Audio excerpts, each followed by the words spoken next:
La Cafetera es un programa de radio que se financia gracias a las aportaciones de los oyentes. Si te gusta el periodismo que defiende y sientes que te acompaña, hazte mecenas y ayúdanos. Infórmate en radiocable.com/mecenas. Son las 8:30 de la mañana, las 7:30 en la Casa Museo de José Saramago en Tías, Lanzarote. Buenos días, mundo. ¿Quieres un café?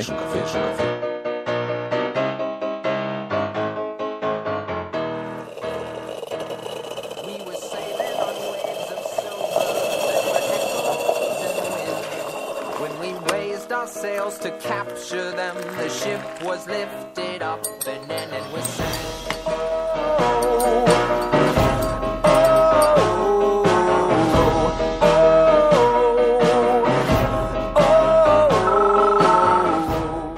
La Cafetera. Dirige Fernando Berlín. Luego, desde las elecciones de junio, Pedro Sánchez no me llamó y por tanto no hablé con él. Y antes, tampoco. No. De ese particular no. Fíjese, el único... Desde junio hasta octubre no hablaron en ningún momento. Yo creo recordar que no. Lo digo... Sí, no. O sea, que no me parece... Tenían ustedes menos relación de la que pensábamos, incluso. No le digo... No, pero bueno, yo fui presidente con que trabajaba en el partido y a lo mejor me pasé mucho tiempo sin llamar a Felipe. Tengo ilusión, ánimo, fortaleza y una sensación en estos días previo al 26, donde he emplazado a mis compañeros en Madrid a dar esa opinión sobre lo que voy a hacer en los próximos meses. Lo que he sentido ha sido una ola de ilusión y de esperanza, y eso me motiva, y estoy convencida que si es así, a partir del día 26, mejor aún es lo que viene, lo que está por venir. Porque si fuera por el Partido Popular, en Andalucía no habría presupuestos. Y les digo una cosa, y en España a nivel nacional va a haber presupuestos gracias a Ciudadanos, no gracias al Partido Socialista. Así que el PP y el PSOE...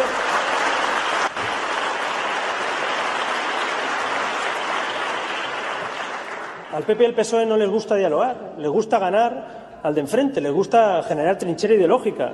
Bueno, creo que es una buena noticia, con todas las reservas y toda la prudencia en un asunto como este, que ETA vaya a desarmarse. A partir de ahí, todas las administraciones involucradas, y en particular el gobierno español, tienen que facilitar la verificación de ese desarme, que se tiene que producir lo antes posible. Y a partir de ahí, sentido de común y altura de Estado. Nosotros pensamos que la política de excepcionalidad, en lo que se refiere a la política penitenciaria, ha dejado de tener sentido y que se tiene que aplicar en España la legislación penitenciaria, que hace que cualquier preso tenga derecho a cumplir su condena cerca de donde viven sus familiares. Eso es una cuestión de normalidad política. Y quiero referirme a algo que ojalá no se vuelva a repetir a lo largo de los próximos 4 años. A lo que ocurrió esta última semana con la votación sobre el asunto de los estibadores en el Parlamento Nacional. Yo no voy a entrar en el fondo del asunto, que podría, pero no es el caso. Lo único que quiero decir es que el Parlamento de una de las naciones más importantes de Europa, como es España, no puede votar en contra de la sentencia de un tribunal europeo. No puede de ninguna de las maneras.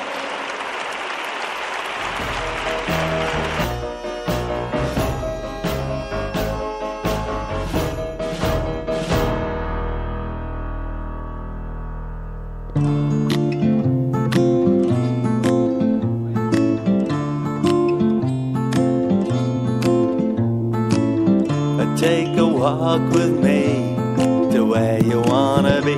Take a walk in the park, but don't go after dark. What you wanna see, and where you wanna be. What you wanna know, and where you wanna go. When you go, we're going slow, yeah. No podéis imaginar lo que está ocurriendo en el estudio en este momento. O sea, cuando las cosas se tuercen de verdad. Buenos días, cafetera, bienvenidas una mañana más.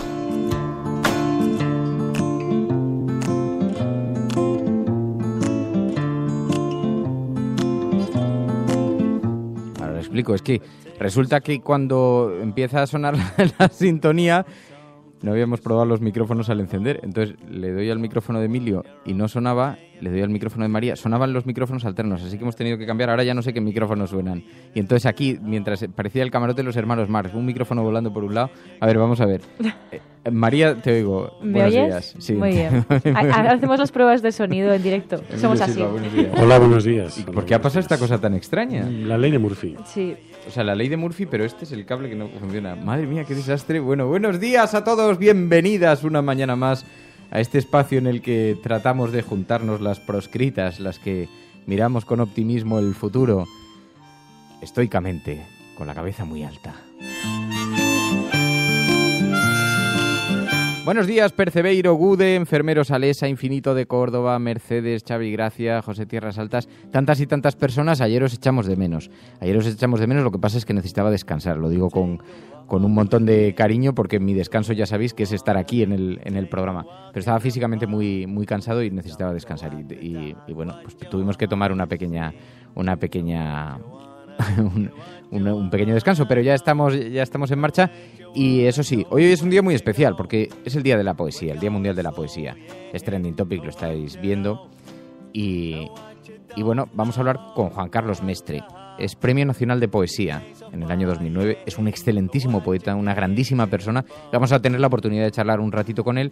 Y sobre todo vamos a repasar también las portadas de los periódicos. Y en fin, y vamos a hacer lo que se hace en este programa, que es generar un espacio de compañía, de cariño, de familiaridad, para que todos y todas sepan que si estás escuchando esto, eres la resistencia y no estás sola.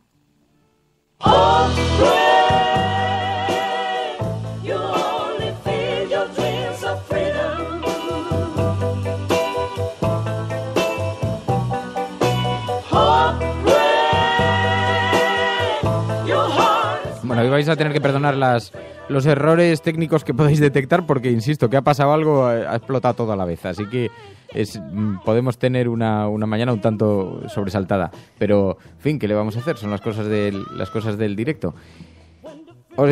Dejadme antes de nada que dé las gracias porque, claro, además se han acumulado algunas personas a aquellos que se han hecho mecenas a lo largo del fin de semana.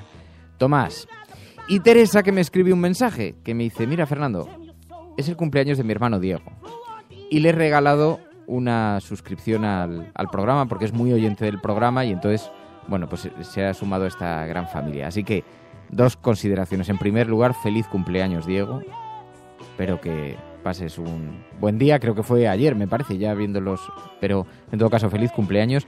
Muchísimas gracias, Teresa, de verdad, por optar por ese regalo. Nos parece un gran regalo y te damos las gracias de verdad de corazón. Y también a José Luis, a Alberto y a Tomás, insisto, que se han hecho mecenas en estas últimas horas. Si estás escuchando esto, eres la resistencia y no estás sola.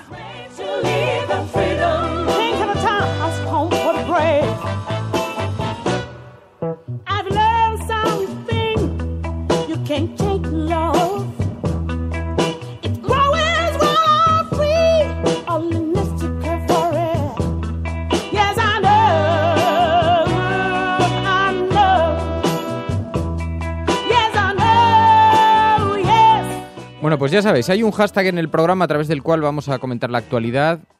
La cafetera, el gobierno no rima. En los últimos minutos, mientras los micrófonos volaban, estábamos discutiendo cuál era exactamente qué hashtag íbamos a poner, porque hoy ha sido todo como un poco loco, un poco precipitado. Pero... Y entonces estábamos aquí y ahora lo vas a tener que explicar, Emilio. Lo del hashtag. Que a mí se me escapa totalmente. Bueno, hay cosas que riman con la vida, con la primavera, con lo que la gente necesita, la gente quiere. Y este gobierno últimamente no solo no rima con la gente, sino que está empezando a llevarse algunos varapalos en el Congreso. Hoy puede que haya otro con la ley Mordaza. Y bueno, pues está un poco a traspiés de sí mismo, ¿no? No rima ni en asonante ni en consonante. O sea que en días de rima, lo que no rima es el gobierno. Así que, almohadilla, la cafetera, el gobierno no rima. Almohadilla, la cafetera, el gobierno no rima. Es el hashtag que estamos utilizando, a través del cual os pedimos que enviéis noticias también para la agenda cafetera, que sabéis que es la agenda con la que tratamos de colocar el foco en otro lugar, más allá de la actualidad, más allá de las portadas de los periódicos, que hoy, por otra parte, vienen con temas muy diversos. algo de Cataluña, algo de la Armada Española. Vemos en el ABC, da un poco de miedito el asunto de la portada del periódico ABC. Y luego algunas cosas que han estado ocurriendo a lo largo del fin de semana que también tenemos que repasar. El anuncio de la banda terrorista ETA, lo sabéis, a través de las páginas, a través de Le Monde, en los medios de comunicación internacionales, rápidamente recogido también por la prensa nacional. Hay algunas claves interesantes en torno a eso, porque se anuncia en Le Monde, se anuncia que la entrega de las armas de los zulos de ETA se va a producir antes de las elecciones francesas. Es un gesto que tiene alguna intencionalidad política, que no alcanzamos tampoco a comprender exactamente cuál puede ser el objeto, pero que tiene una evidente intencionalidad, puesto que el desarme se va a producir a través de la policía, de las Fuerzas Armadas, de las fuerzas de seguridad de Francia. Entonces, el anuncio se hace en Le Monde, es inmediatamente recogido aquí en la prensa y provocó innumerables reacciones políticas, como recordaréis, ¿no? Pero una de ellas fue cuando Pablo Iglesias hacía una lectura también hablando de la necesidad de acercar presos. Bueno, creo que es una buena noticia, con todas las reservas y toda la prudencia en un asunto como este, que ETA vaya a desarmarse. A partir de ahí, todas las administraciones involucradas, y en particular el gobierno español, tienen que facilitar la verificación de ese desarme, que se tiene que producir lo antes posible. Y a partir de ahí, sentido de común y altura de Estado.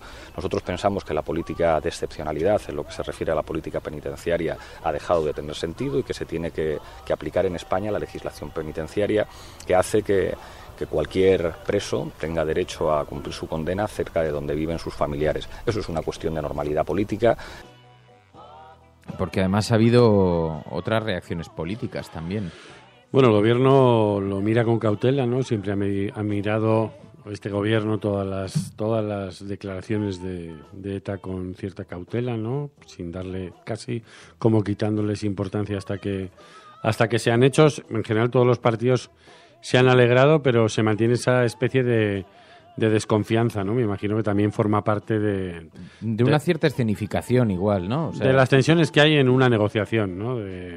Yo voy a hacer como que no me entero de lo que has dicho y voy a seguir apretando desde Madrid, y tú, si haces lo que dices, pues bienvenido sea, ¿no? Pero en cualquier caso yo creo que ETA dejó de utilizar la violencia, ha ocurrido durante 6 años. Ahora se anuncia esto y yo creo que evidentemente es una buena noticia, ¿no? El hecho de que algo que tenía que haber desaparecido en la transición, ¿no? Pues haya tardado tantos años y se ha llevado por delante a tanta gente, pero que por fin acabe ese escenario, ¿no? Y que las cosas se van a resolver en las instituciones, en los movimientos sociales y no de esa manera.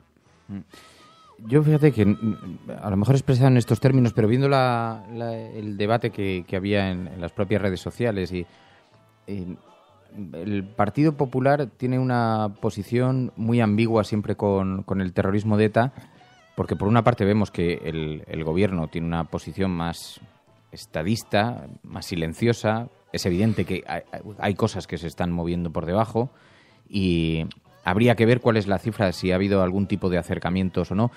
Creo que ninguna de las dos partes deben estar muy contentas con la forma en la que se está moviendo, pero evidentemente el anuncio de ETA no es un anuncio totalmente unilateral. O sea, esto no tengo datos, es pura intuición y es una hipótesis. No tengo datos para decirlo y lo advierto. Pero yo escuché, es verdad que creo que hay un Partido Popular, el que gobierna ahora, que es diferente al Partido Popular de Mayor Oreja. O sea, eso es un Partido Popular mucho más pragmático, el que gobierna actualmente, que estaría dispuesto a llegar a negociaciones, a buscar tal.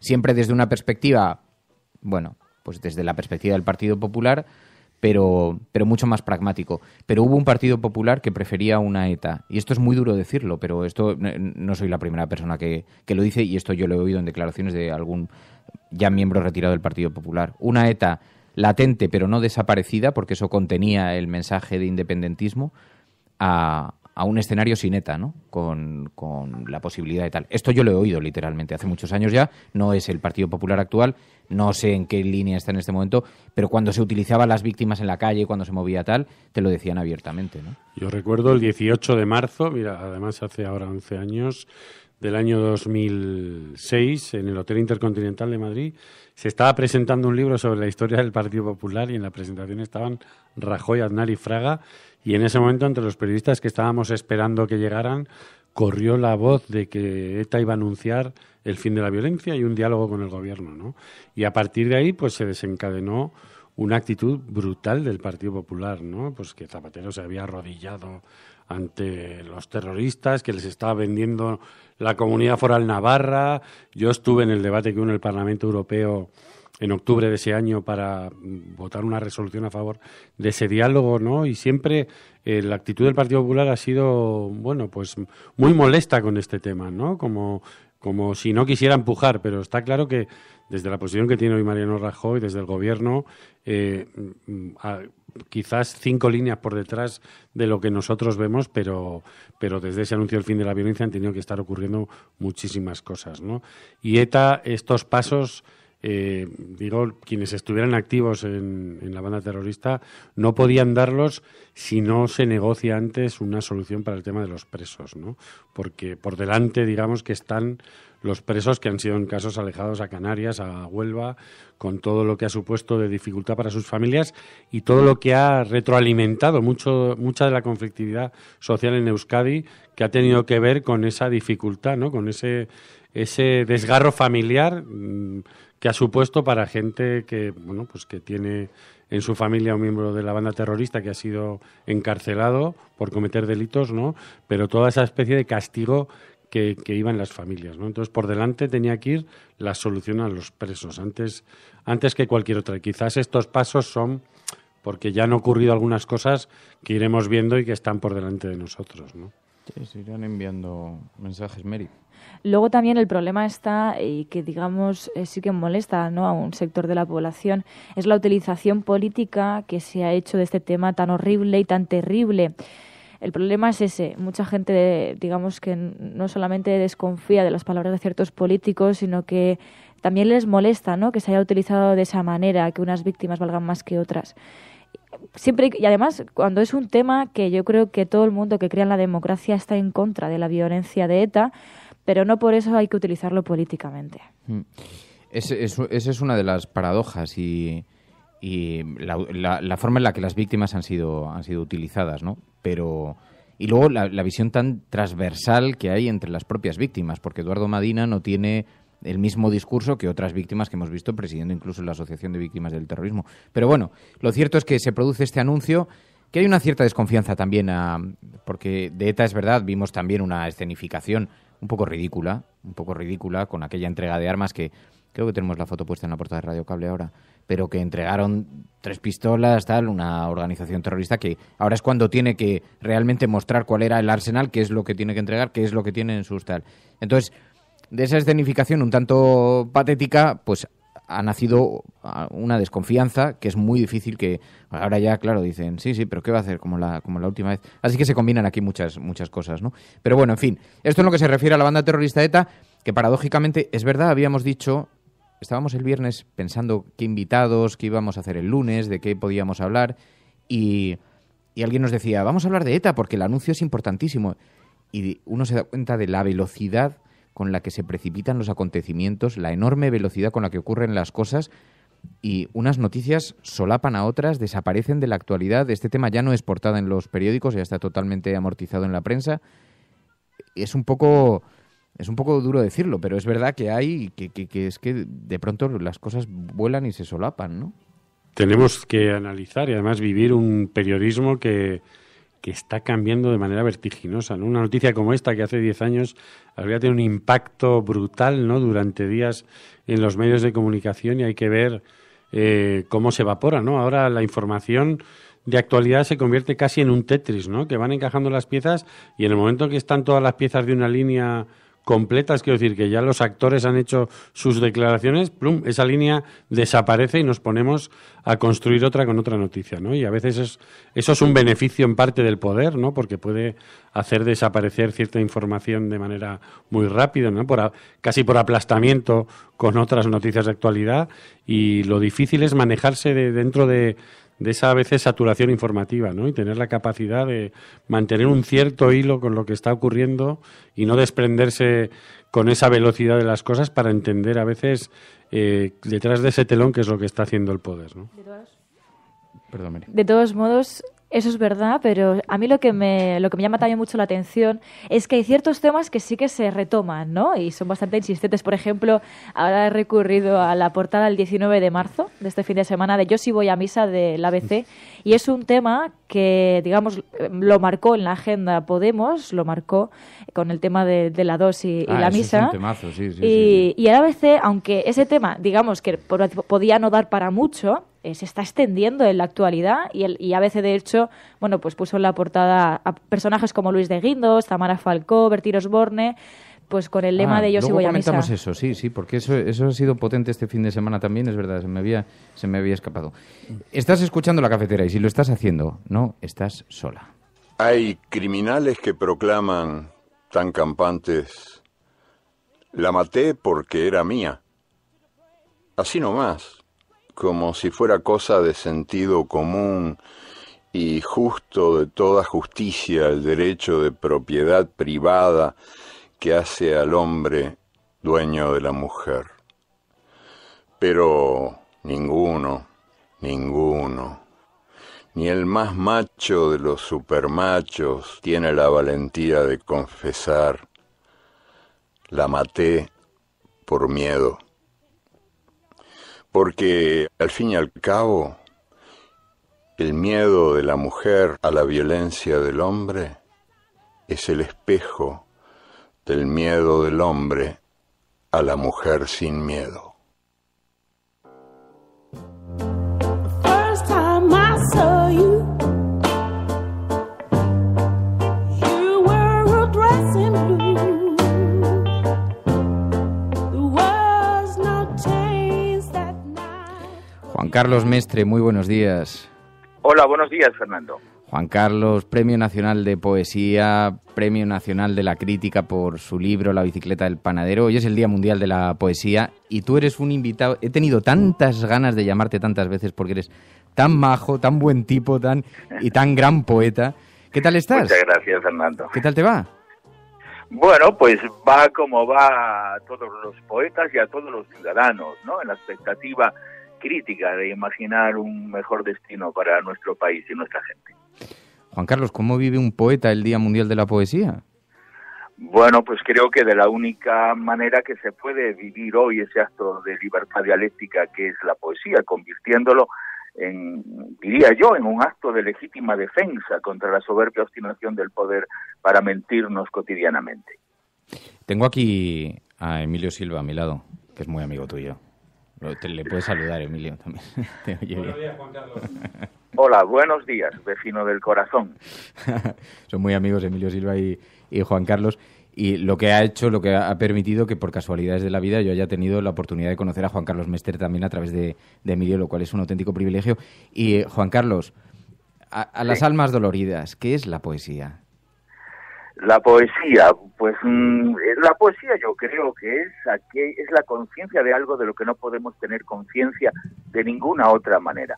Por lo cual allí donde hay una conciencia en libertad, esa conciencia decide que es para él la poesía, una puerta que se abre para hacer posible la realidad de los sueños y para que la transformación crítica y la ampliación de los significados del porvenir esté más próxima a la conciencia cotidiana de las personas. ¿Y qué papel tiene en el mundo, en la vida de la gente, la poesía?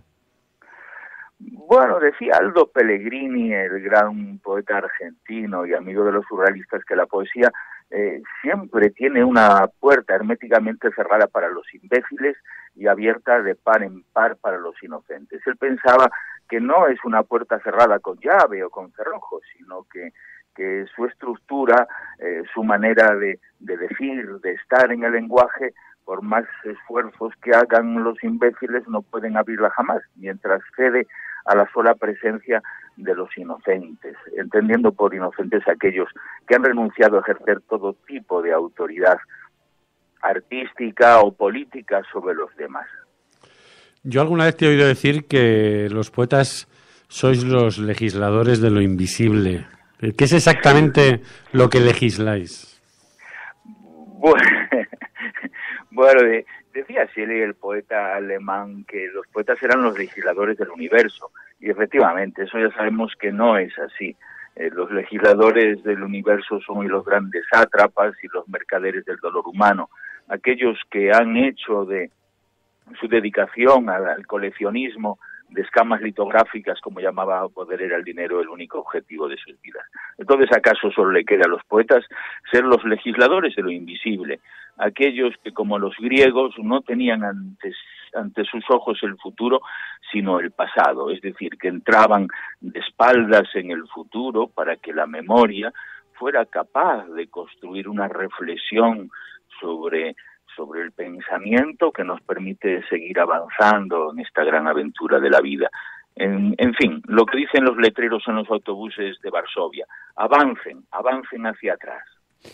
Oye, Juan Carlos, estábamos aquí, cuando teníamos que elegir el hashtag que íbamos a poner hoy para el programa, y entonces ha habido un pequeño debate antes de empezar, y Emilio ha dicho, el gobierno no rima. Ese es el hashtag que estamos utilizando hoy. Hoy utilizamos almohadilla, la cafetera, el gobierno no rima.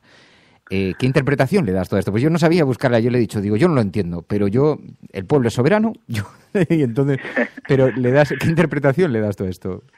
Bueno, pues yo creo que tendrá que ver en la cabeza de quienes han pensado eso con Emilio. La idea de que rimar es entrar en la armonía preestablecida y en una suerte de pacto y alianza con el pensamiento y las cabezas que difieren y que están en otro lugar que nuestras propias ideas, pero que ocupan un esencial lugar en el mundo.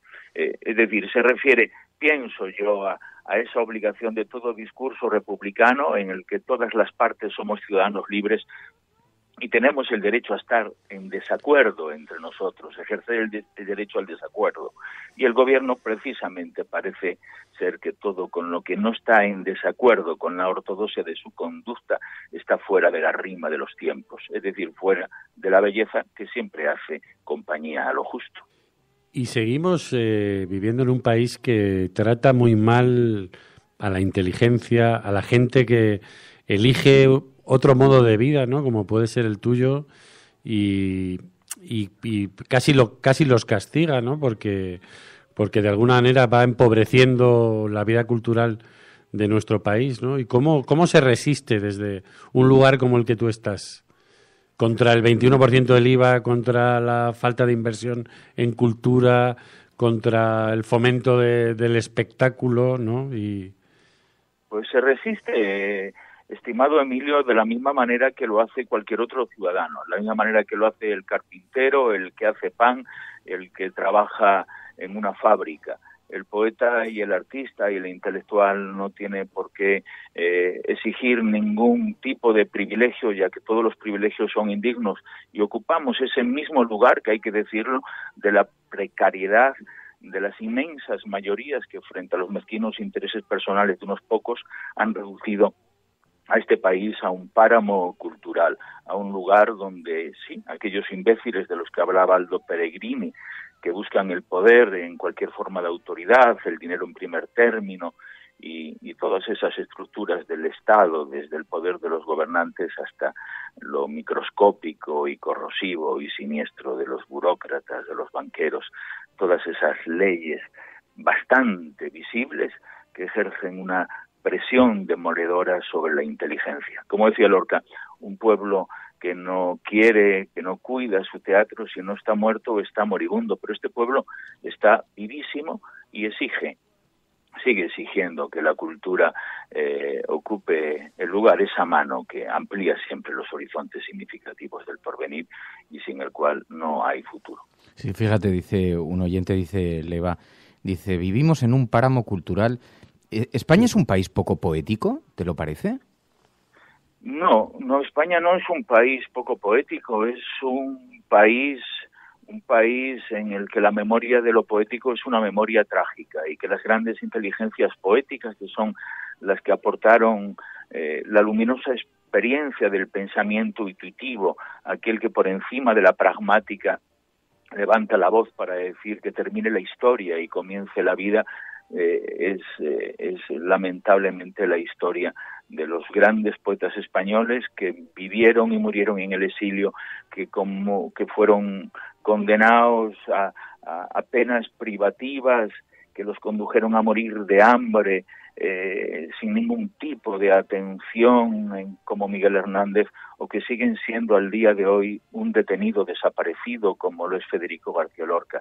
Esa es la realidad histórica de la poesía en nuestro país. Larrea en el exilio, León Felipe en el exilio, Cernuda en el exilio, Alberti en el exilio y los demás en las fosas comunes de la historia. Dice Elena Noruega, dice, ¿el mainstream, la televisión, la cultura mediática son destructivas para la cultura real? No son destructivos los medios. Puede ser destructivo dialécticamente, no es nada. Lo que es destructivo es la falta de oportunidad de acceso igualitario a los medios de comunicación, la posibilidad de expresarse, el derecho a ser oído. No creo que en el terreno del pensamiento ideológico, dialéctico, haya nada que sea destructivo. Solo es destructivo aquello que se impide como acto de pensamiento, y no hay que demonizar a los medios, sino en todo caso a la cultura de la basura, ¿no? A esta suerte de idolatría por lo peor, a esta indiferenciación que hace que sea lo mismo un par de botas usadas que Shakespeare. Juan Carlos, te estamos invadiendo porque además te hemos asaltado, pero no te voy a entretener más, pero sí que me gustaría que nos permitas abusar un poco de tu poesía y que te pidamos para despedirte unos versos. Estoy encantado, querido Fernando. Escucho vuestra cafetera y soy uno de los adictos a la cafeína dialéctica e inteligente de vuestras mañanas. Bien, pues no sé, os voy a leer un pequeño y breve poema que lleva por título Asamblea y que posiblemente sea también la asamblea de vuestros oyentes. A ver si lo recuerdo. Queridos compañeros carpinteros y ebanistas, les traigo el saludo solidario de los metafísicos. También para nosotros la situación se ha hecho insostenible. Los afiliados se niegan a seguir pagando cuotas. A partir de este momento, la lírica no existe. Con el permiso de ustedes, la poesía ha decidido dar por terminadas sus funciones este invierno. No lo tomen a mal, pero aún quisiéramos pedirles una cosa. Mis viejos camaradas, amigos de los árboles, acuérdense de nosotros cuando canten la Internacional. Juan Carlos Mestre, muchísimas gracias de corazón. Vente un día con el acordeón al programa y hacemos aquí una sesión de poesía que sería precioso. ¿Te parece? Todo se dará. Muchísimas gracias, amigos. Cuídate mucho. Un abrazo muy fuerte. Un abrazo. Adiós. Gracias.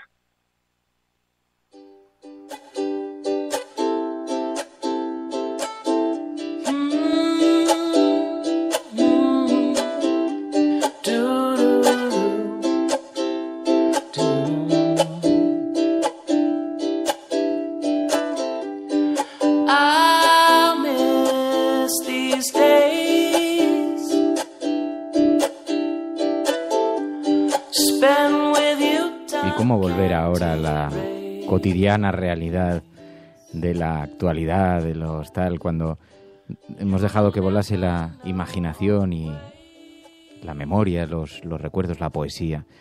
Qué gusto da, de verdad, para el alma, qué gusto para el alma cuando tienes la oportunidad de escuchar a gente como Juan Carlos Mestre.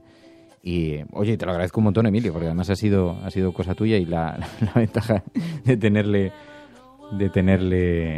como amigo, que también entiendo que es un privilegio, es una gozada. Pero qué difícil para la poesía, ¿no? Vivir de la poesía, qué difícil para los poetas, ¿no? Bueno, en este país se cuida bastante poco a la cultura en general, ¿no? Y además ha sido una especie de camino de descenso, ¿no? Yo recuerdo cuando yo era pequeñito y llegaban del exilio bajando por las escaleras de un avión gente como Alberti, ¿no? Y era como si los elfos estuvieran aterrizando en esta tierra, ¿no? Con una admiración de esa gente que había estado resistiendo, que había estado escribiendo contra la dictadura y que de pronto volvía, ¿no? En un momento que parecía que se iba a convertir en algo mágico, ¿no? Donde ellos iban a ser precisamente parte del centro de la vida pública de este país, ¿no? Y poco a poco eso se fue desplazando. Llegó Mario Conde, trajo la cultura del pelotazo. La gente no quería tener hijos poetas, quería tener hijos economistas. Quiero decir, cómo el paradigma de este país fue cambiando y la cultura se fue alejando del centro de las cosas, ¿no? Se fue dejando de ser algo que debería ser fundamental para nuestra identidad, ¿no? Y para construir un país mejor. Y bueno, pues tenemos una política cultural que refleja desgraciadamente la cultura de nuestras élites en muchos casos. Incluso también en la educación. Yo la recordaba que la asignatura de filosofía, que a mí personalmente me enseñó muchísimo y me enseñó a pensar más allá de lo que a lo mejor me podían enseñar otras asignaturas, filosofía ha perdido horas y se ha convertido en optativa en segundo de bachillerato. Ya solamente con este tipo de actos que parecen que no son muy importantes a primera vista, pero yo creo que van a marcar una generación, me parece alucinante. Mientras también en bachillerato la religión te cuenta para la nota, para la selectividad. Sí, es muy simbólico, es así, es un mensaje directo a la ciudadanía sobre la importancia que le dan algunos a la cultura, ¿no? Y al pensamiento crítico. Sí, tenemos un sistema educativo, yo creo que es muy reproductivo, ¿no? En ese sentido no fomenta la creación de un espíritu crítico, de alguien que produzca otra cosa, sino hemos heredado casi una cosa castrense, ¿no? Y entonces vamos obedeciendo a las autoridades anteriores, ¿no? Aprendiendo lo que nos dicen que tenemos que saber, y eso inunda pues todos los sectores sociales en muchos casos de este país, ¿no? Y estábamos hablando el otro día, ¿no? De la fuga de cerebros, ¿no? Y o se van o viven en unas condiciones lamentables, ¿no? Y eso es, voy a decir, poco patriótico, ¿no? Aunque es una palabra, ¿no? que juega en muchos sentidos. Y lo que decía María de la religión, pues eso, me ha saltado a la cabeza alguien que está diciendo que qué pasa con los periódicos, y esa portada del ABC, ¿no? Donde ha tomado una especie de posición el periódico, ¿no? En cuanto se ha cuestionado la posibilidad de que la religión católica tenga el espacio de poder que tiene todavía, y ahí se atrincherá el periódico, ¿no? Para decir que... Y es que sobre este mismo tema yo pensaba, vale, entiendo que haya gente que le guste ver la misa y lo entiendo perfectamente, pero ahí mi pregunta era por qué no se cuestiona lo incuestionable, se debate, y estoy segurísima de que incluso si participase la ciudadanía se votaría a favor de la misa en la 2, pero ya habría algo que sería más incuestionable que lo que es ahora, ¿no? Que es que la gente ha votado en su televisión pública por un contenido que realmente quería.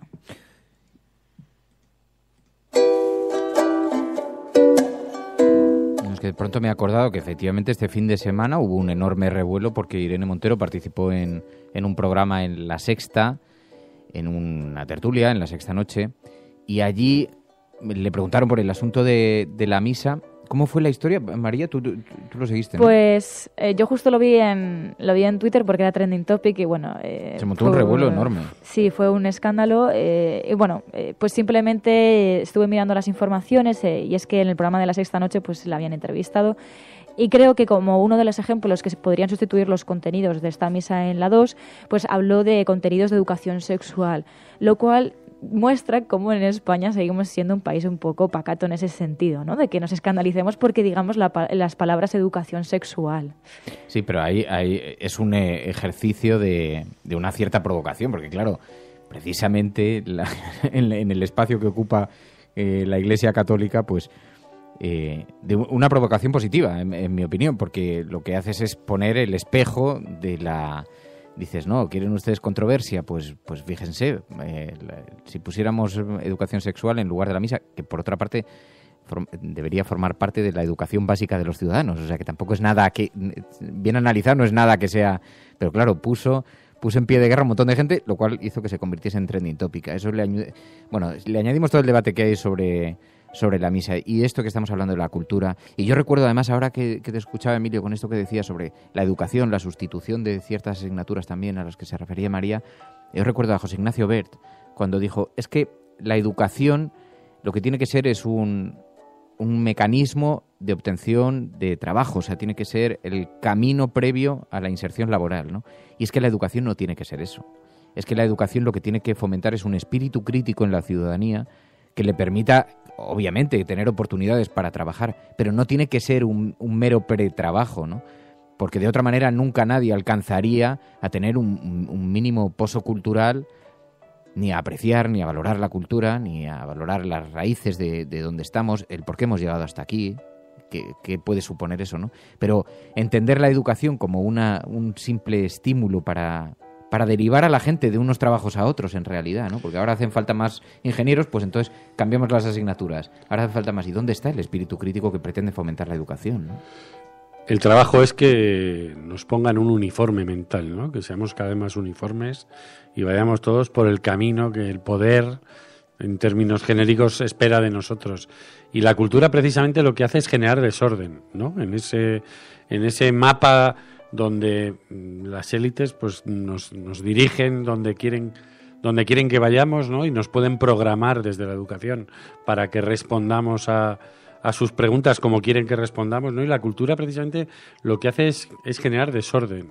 Y en otros países ese desorden tiene mucho más valor, ¿no? Y tiene mucho más apoyo del Estado y no se le castiga impositivamente, quiero decir, no se le persigue casi, ¿no? Como si fueran realmente un peligro, una amenaza, ¿no? Y yo quiero aprovechar para dar las gracias a todas las personas que un día se salen de ese camino, ¿no? Porque muchas de ellas hacen el mundo más hermoso, escriben, nos traen música, nos traen arte, nos traen ejemplos de otras vidas posibles, ¿no?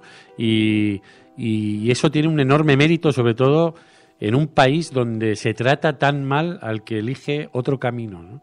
Y esa gente tiene un valor enorme y a veces tiene que pasar por situaciones de precariedad, de angustia, ¿no? De uno dice, bueno, yo he elegido ser artista, pero no he elegido, no que quiera ganar mucho dinero, pero no he elegido esta precariedad, ¿no? Con que en esta España también despoblada de cultura tiene que vivir mucha gente que elige ser diferente, pero que es precisamente la gente que enriquece un país, ¿no? Porque sin ellos no podemos imaginarnos lo grises que seríamos todos. Su secreto es la travesía nocturna.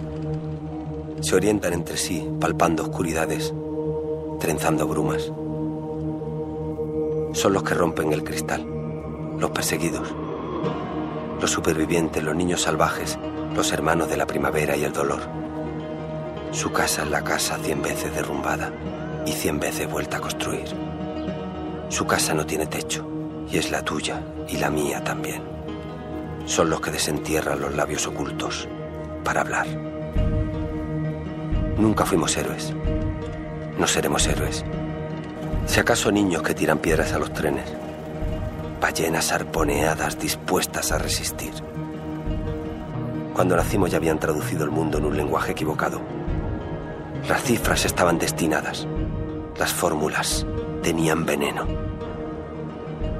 Tuvimos que aprender a respirar debajo del agua y seguimos esperando que la piel del tiempo no nos vuelva locos. No olvidamos de qué está hecho el camino.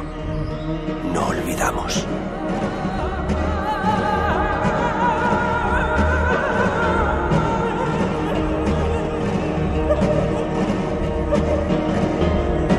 Y mientras haya luz, y párpados capaces de distinguirla, mientras haya luz.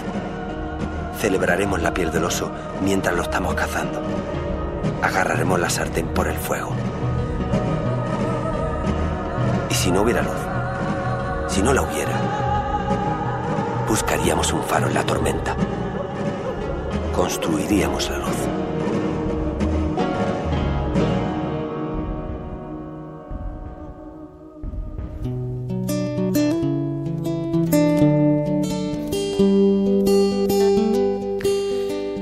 Bueno, pero en la dura realidad que nos rodea también están ocurriendo cosas, ¿no? Y esa es la vida, y la vida es la mezcla de todo esto, ¿no? Desde los estímulos, la cultura, lo que nos hace soñar, lo que nos hace buscar el optimismo dentro de uno mismo, pues también alrededor pasan cosas, ¿no? Y eso es la actualidad, y este es un programa básicamente de actualidad que nos ayuda también a entender lo que pasa a nuestro alrededor.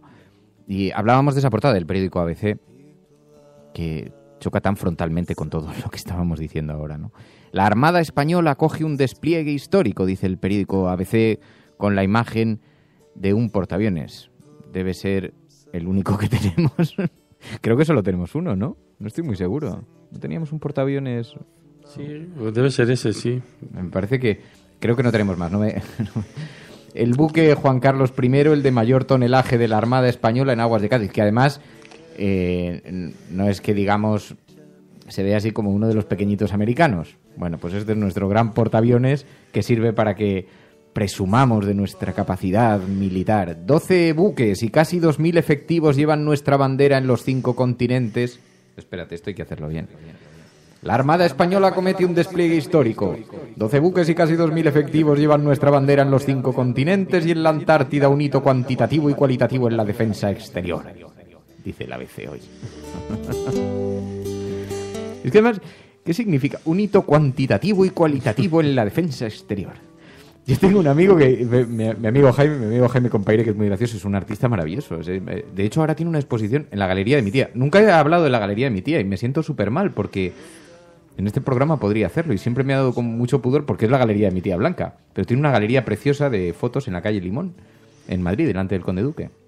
Y entonces hace muchas exposiciones y una de ellas la va a hacer ahora mi amigo Jaime Compaire, que es un diseñador maravilloso. Bueno, de hecho, de él, de su mano, salió una letra preciosa de una canción que te la puse el otro día. Emilio, ¿tú te acuerdas cómo era el título? Porque tú sí la recordabas, tú sabías cuál era el cantante, Hilario Camacho. Sí, Tristeza de amor. Sí, una de estas, no me acuerdo si era Tristeza de amor o la de Vuelvo la vista atrás, una de estas. Pero luego además Jaime es un tipo maravilloso, es un tipo increíble. Tiene un punto de tímido, entonces nunca he podido traerle, pues siempre me ha dado un poco de cosilla. Pero, bueno, pues Jaime un día me contó, muy gracioso, me dijo, cuando hizo la mili, que les llegó un teniente y les dijo: señores, maniobra nocturna. Esto ya lo he contado, esta parte sí la he contado. La noche se caracteriza por su oscuridad. Primer punto. A mí esto me pareció... Para distinguir la noche del día es un buen dato. Pero me pareció galáctico. Digo, hombre, podemos profundizar un poquito más en la idea. Podemos ir un poquito más allá. La noche se caracteriza por su oscuridad. Bueno, pues tenemos un hito cuantitativo y cualitativo en la defensa exterior, que viene ilustrada en la fotografía de portada del periódico ABC, con nuestro único buque. Dice, la mayor, según el periódico ABC, es la mayor actividad en tiempo de paz. Entonces es una exhibición pues que probablemente tiene varias misiones, ¿no?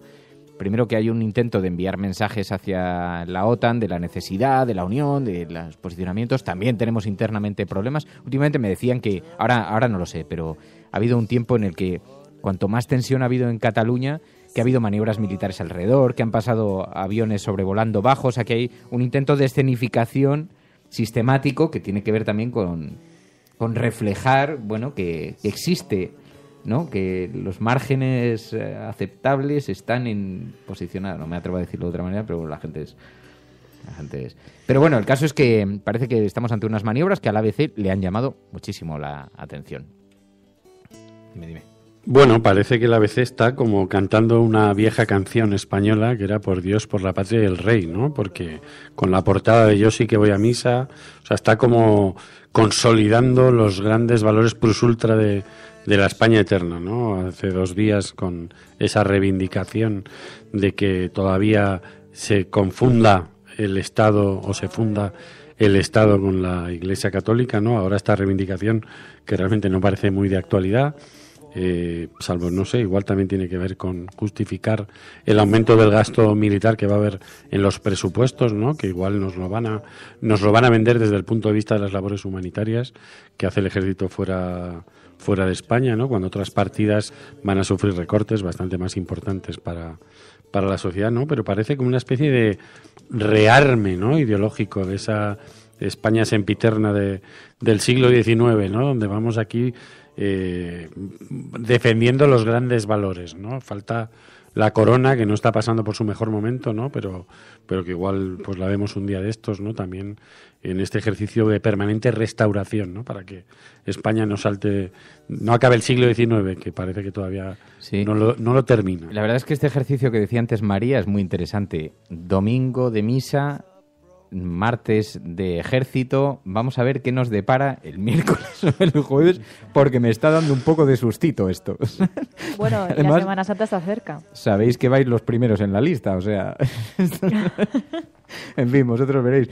En fin, porque la ciencia, la poesía, todo eso... Por cierto, que hemos entrado en contacto con Amaya Moro Martín, que es la científica española que escribió una carta en la revista Nature Internacional quejándose, protestando por ese intento del gobierno de declarar a los científicos expatriados, embajadores, tal, y escribió una carta muy dura, muy crítica, diciéndole al gobierno que en su nombre no, que ella no iba a formar parte de esa patraña porque los expatriados, muchos de ellos han tenido que marchar por necesidad, después de profundos recortes, especialmente los científicos, que eso lo sabéis bien quienes estáis fuera de España, nuestros expatriados, los oyentes de este programa, una buena parte de los oyentes, que se han tenido que marchar porque no hay oportunidades para la ciencia en este país. Hay muy pocas, muy limitadas, muy precarias.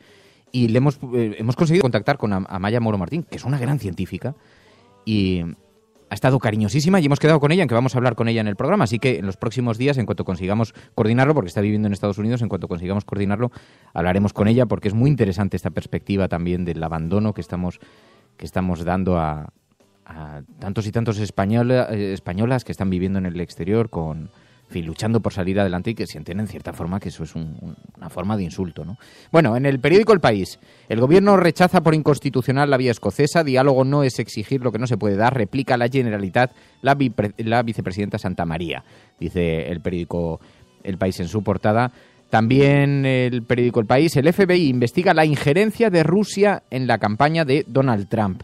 Desde luego, el asunto de Rusia acompaña a Donald Trump desde que tomó posesión de la presidencia de los Estados Unidos.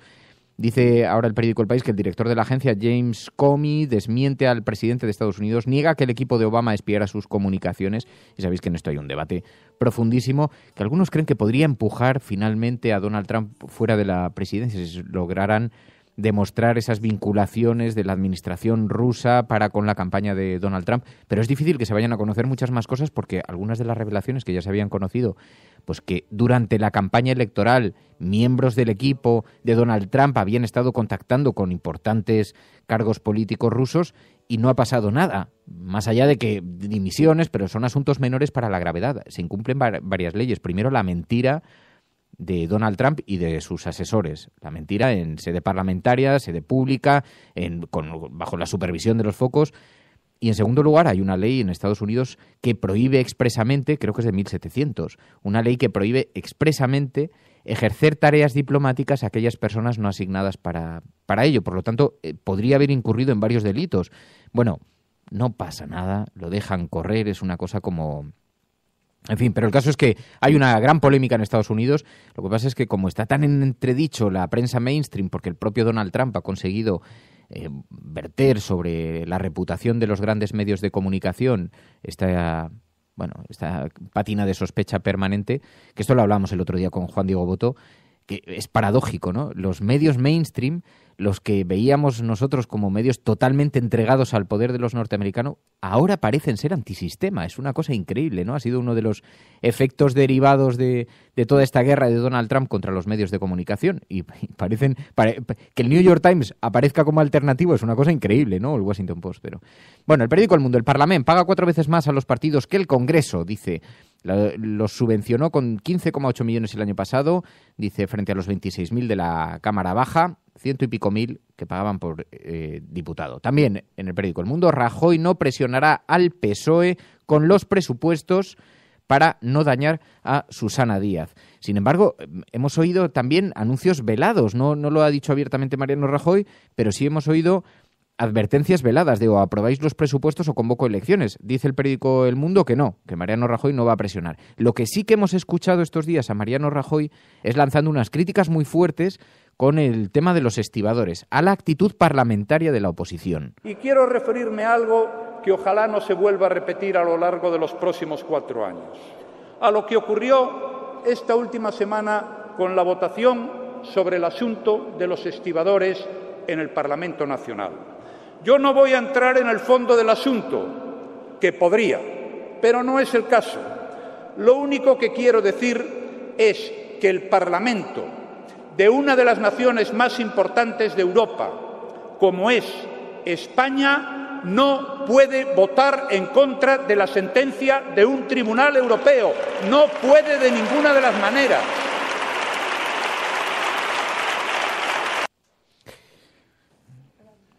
Ay, ¿qué ibais a decir, estas cosas que a mí me quitan el pestañeo, ¿no? Que tantas cosas han venido de Europa que se han incumplido desde el gobierno, que bueno, pues que un presidente del gobierno trate de... Yo creo que está sobre... El déficit, sin ir más lejos. Bueno, el déficit, los desahucios, precisamente que la Iglesia pague el IBI, ha sido reclamado en 4 ocasiones por la Comisión Europea, que la Iglesia española, la Iglesia católica, pague el IBI. El otro día hablamos aquí de que hay en España 67.000 parroquias, ¿no?, que no pagan el impuesto, y miles de propiedades y viviendas que tampoco lo hacen. Quiero decir que temas medioambientales, ¿no?, como Ana Botella escondía los medidores de aire aquí en Madrid, ¿no?, para que dieran más bajo y que no nos cayeran las multas más gordas. Quiero decir, yo creo que Rajoy está sobreactuando un poco, ¿no?, porque bueno, pues le sentará mal haber perdido una votación, pero yo creo que dentro de su proyecto político lo que le ha pasado con los estibadores es una mota de polvo, ¿no? Porque él está ahí para garantizar otro tipo de cosas a grandes corporaciones, ¿no? Y bueno, pues eso es un pequeño accidente. Yo creo que anda ahí pues sobreactuando para que parezca que realmente interpreta una debilidad que en muchas cosas no tiene, ¿no?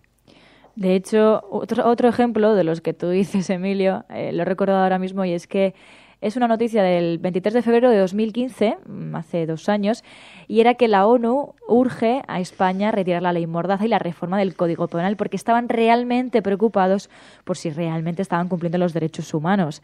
O sea que si tenemos que atender a lo que se dice desde el exterior y los consejos que nos da el exterior, tendríamos que hacerlo en todos los casos. Y hay un tema que no llevan hoy los periódicos en portada, pero es el contrato o la subcontrata con Turquía para almacenar refugiados, ¿no?, que ha cumplido ese año, y cómo España con Europa, pues el gobierno lleva una serie de compromisos que, vamos, los ha incumplido a la media hora después de haberlo dicho, ¿no?, que es algo también muy del gobierno español, ¿no? Entonces, bueno, pues este cinismo que forma parte de la cultura política, ¿no?, del Partido Popular, pues yo espero que hoy, de todas formas, más allá de su sobreactuación, tiene una votación Rajoy en el Congreso que espero que se vuelva a repetir lo que pasó el otro día, ¿no? Claro, hoy se debate sobre la ley Mordaza. Podría perder el gobierno la votación en el Congreso de los Diputados, pero sobre todo se va a contraponer, se va a acercar a su propio espejo cuando dice las recomendaciones que nos llegan desde Europa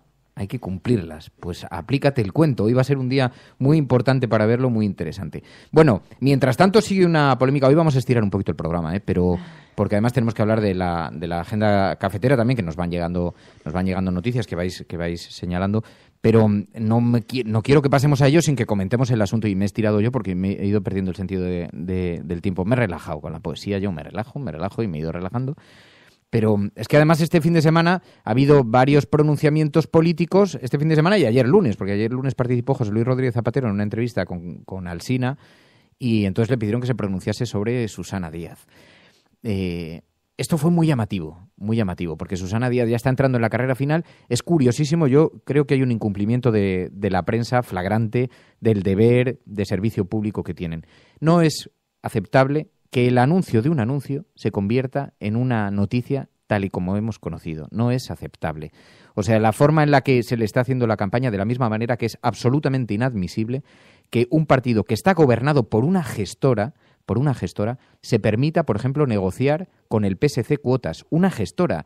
O sea, no el partido, no el equipo emanado democráticamente de la votación de sus militantes, de su tal. No es admisible. Pero bueno, en esta suerte, como no es admisible que Susana Díaz, y fijaos que fui muy crítico el otro día con Pedro Sánchez, así que nadie vea desequilibrios en mis palabras, porque no es admisible lo que está pasando en este país. No es admisible que Susana Díaz, sin haber anunciado oficialmente que va a concurrir a esas, porque oficialmente no lo ha dicho que va a hacer un anuncio. Podría presentarse allí, de hecho no lo ha dicho ella, lo ha dicho un periódico, podría presentarse allí y decir que no va a ir, porque ella no se ha pronunciado en esta materia. Y sin embargo ya tiene una cuenta del partido de la que parece que está empezando a organizar sus finanzas, ¿no? Esto lo han denunciado el equipo de Pedro Sánchez. Esto es absolutamente inadmisible, en términos democráticos, es inadmisible. Pero en fin, en toda esta broma de país que vivimos, pues parece que es como, bueno, pues total, si todo el mundo sabe que la gestora la gobierna ella, todo el mundo sabe que la gestora toma sus decisiones, todo el mundo sabe, pero ni siquiera una mínima pátina de democracia, o sea, de respeto a las fórmulas, los tiempos y los mecanismos democráticos, ¿no? Pero bueno, se quitaron de medio a ni más ni menos que a un secretario general. El caso es que José Luis Rodríguez Zapatero le pregunta a Carlos Alsina sobre Susana Díaz. Y José Luis Rodríguez Zapatero, que como expresidente estaba siendo enormemente respetado porque no entraba precisamente en estos debates, pues entró, pero además a bocajarro. Siempre la he escuchado defender con insistencia, con convicción, el legado del Partido Socialista, la historia del Partido Socialista, de la etapa de Felipe González y de mi etapa. Lo ha hecho antes, durante y después. Y para mí eso es sin duda alguna, es una forma de ser, la da un carácter de que nunca la he visto con ningún tipo de complejo, defendiendo la tarea histórica del Partido Socialista en España. Defendiendo la tarea histórica del Partido Socialista en España. Es muy curioso cómo lo que está reivindicando Zapatero, por un lado, es la pleitesía, ¿no?, de los candidatos a la Secretaría General del Partido Socialista, ¿no?, que ese pasado, ¿no?, y no está hablando del presente, ¿no? El problema real que tiene el Partido Socialista ahora mismo es qué presente defiende, ¿no? Porque tiene que defender un presente en el que o sigue apoyando el gobierno de Rajoy o deja de apoyarlo, ¿no? Y ahí está, yo creo, el quid de la cuestión. ¿Qué va a ocurrir? Primero, porque hay este enfrentamiento que al final va a ser el PSOE de arriba y el PSOE de abajo, ¿no? Parece que se acaba constituyendo en eso, pero lo real es lo que defiende hoy, ¿no? Y no paran de hablar de Susana Díaz, pues de esta cosa, ¿no?, de rendir homenaje a los gobiernos de Felipe González y José Luis Rodríguez Zapatero, pero no hay ningún debate político detrás. Es toda una especie de cáscara, ¿no?, donde no estamos hablando de ideología, de cuáles son las ideas que tiene que defender un partido socialdemócrata hoy si no quiere, pues, acabar borrado del mapa como ha ocurrido en otros países europeos, ¿no? Y estamos hablando simplemente de estructuras de poder, ¿no? Que es, yo quiero un poder en el PSOE que se acomode a mi legado, ¿no? Pues es bastante triste y es como esa cultura de la obediencia, ¿no? Lo que yo quiero es un PSOE obediente. De hecho, no sé si eso les va a beneficiar en cuanto a sus votantes, porque digamos que con este posicionamiento de las élites, ¿no?, como dice Emilio, hacia Susana, creo que le va a restar de cara a los votantes. A lo mejor hacia los militantes les funciona la estrategia, pero dudo bastante que lo consigan con los votantes. Incluso creo que le han dado bastantes votos a Pedro Sánchez con este posicionamiento. Y luego también hay gente que pensaba que Zapatero pues representaba un poco el discurso que ahora mismo está defendiendo Pedro Sánchez en su primera etapa de gobierno, sobre todo, y que pueden haberse sentido bastante decepcionados. Yo creo que es un drama, lo que está ocurriendo con el Partido Socialista. Yo estoy convencido que la gente puede tener más o menos afinidades, puede tener inclinaciones, o le puede gustar más o menos el PSOE o la trayectoria del PSOE en los últimos años, pero un Partido Socialista centrado, poderoso, era muy importante para este país, ¿no? Lo que no creo que sea posible es que la regeneración parta de forma endógena. Eso es imposible. La regeneración solo puede pasar desde lo exógeno. Solamente por la presión exterior se regeneran las estructuras. Y esto es algo que hemos repetido en este programa sistemáticamente, y por eso fenómenos como Podemos, como Ciudadanos, que irrumpen, y por lo menos sobre el papel, plantean sobre el papel, luego cada uno actúa como hemos visto algunas cosas, ¿no? Algunas señales muy preocupantes, pero sobre el papel, la necesidad de regenerar esto, de introducir una presión extra en el Parlamento para que luchar contra la corrupción, a favor de la transparencia, a favor de la democracia interna de los partidos, es absolutamente necesaria. Y digo que es un drama porque el Partido Socialista, no solamente por la historia que acarrea para un montón de gente, ¿no?, pero podría haber ocupado un papel en el espacio central que hubiera complementado pues las nuevas irrupciones de partidos, y podría haber habido un equilibrio ahí positivo para la salud democrática de este país, ¿no? Pero claro, en este escenario, siendo que José Luis Rodríguez Zapatero es uno de los tipos más cuestionados y de los más injustamente cuestionados, en mi opinión. Y aquí ya introduzco un matiz que es lo polémico que quiera ser, ¿no? Pero yo soy de los que creen, y lo sigo creyendo, que Zapatero fue un gran presidente. En su primera legislatura fue un excelente presidente, y en la segunda legislatura fue un gran presidente que no supo gestionar las dificultades de este país, ¿no? Y que en lugar de haber cogido y haber dicho, bueno, yo pongo mi cargo porque no soy capaz de hacer las políticas para las que me habéis encomendado, pongo mi cargo en vuestras manos, si me queréis reelegir, en lugar de eso se entregó, ¿no?, al miedo, al temor de las consecuencias y tal, desde una visión, y yo he tenido la oportunidad de hablarlo en privado con él en muchas ocasiones, porque después he tenido la oportunidad de comer con él en algunas ocasiones y de verle en particular, en privado, y siendo que no está especialmente satisfecho con esas decisiones, pero las hacía con una sensación de realidad, no de entrega, sino de responsabilidad. Es decir, así como a otros políticos que he conocido les he visto entregados a los nuevos poderes, a los grandes poderes, a las grandes oligarquías, Zapatero nunca fue eso. Por eso estas declaraciones provocan tanta desazón en mucha gente, porque yo estoy viendo ahora que hay un montón de estos de Zapatero, ¿para qué te metes? O sea, ¿para qué te metes en esta guerra que es una batalla de las oligarquías por la defensa del statu quo, por la lucha de tal, y estás irrumpiendo allí cuando además como expresidente has estado muy silencioso, siempre en un segundo plano, muy discreto, tal? Pero en fin, supongo que todos saben que se van a dejar muchos pelos en la gatera en este momento. Y mientras tanto vimos a Susana Díaz, pero hay que escuchar este fragmento de audio, porque decía algo que no terminaba de decir, así que habla de un anuncio que todavía no se ha pronunciado, pero es que además ella nunca ha dicho que se iba a producir ese anuncio. A partir de ahí, o sea, a partir de la prensa, en fin, la cosa es surrealista. Tengo ilusión, ánimo, fortaleza y una sensación en estos días previo al 26, donde he emplazado a mis compañeros en Madrid a dar esa opinión sobre lo que voy a hacer en los próximos meses. Lo que he sentido ha sido una ola de ilusión y de esperanza, y eso me motiva, y estoy convencida que si es así, a partir del día 26, mejor aún, es lo que viene, lo que está por venir. Me gusta cómo define ella lo que va a pasar a partir del día 26. En Madrid a dar esa opinión sobre lo que voy a hacer en los próximos meses.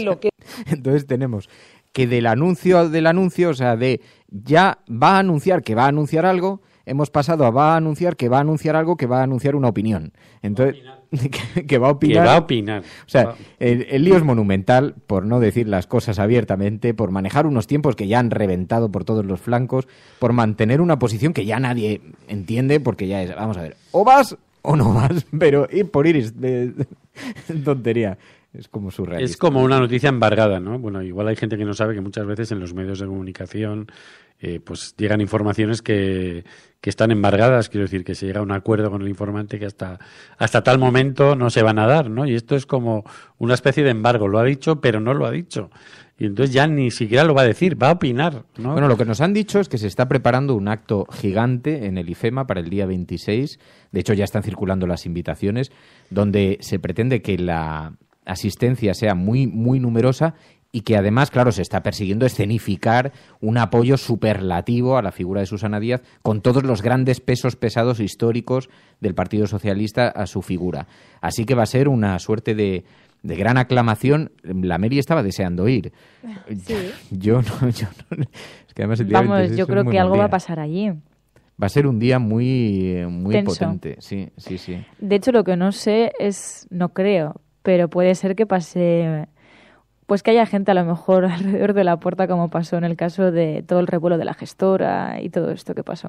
Puede ser que haya revuelo, porque además el Partido Socialista tiene todavía dentro en las bases hay gente que es muy transgresora y que es capaz de presentarse allí, pero no lo sé, ¿eh? Yo creo que ahora todo el mundo también, hay una cierta conciencia de que el Partido Socialista se está debatiendo entre la vida y la muerte, y eso puede aglutinar a muchos apoyos también, ¿eh? Pero hay mucha tensión en muchas agrupaciones, ¿no? Hace unas semanas vimos en Valladolid cómo un grupo de militantes echaba de una reunión a Soraya Rodríguez, ¿no? Y ella los increpaba, pero le decían que se fuera, ¿no? Pues porque ha sido una de las grandes embajadoras del apoyo al gobierno del Partido Popular, y aquí hay gente comentando ahora con el hashtag que en algunas agrupaciones han estado rozando casi los golpes, ¿no? O sea, esto está generando una gran tensión, y lo que tiene que hacer Susana Díaz el día 26 es presentar una apisonadora, ¿no? Que yo creo que es lo que va a hacer, una apisonadora que se va a llevar por delante todo lo que se le ponga encima, ¿no? Bueno, y toda la disidencia el día después de cuando se produzcan, que todavía no sabemos cuándo van a ser,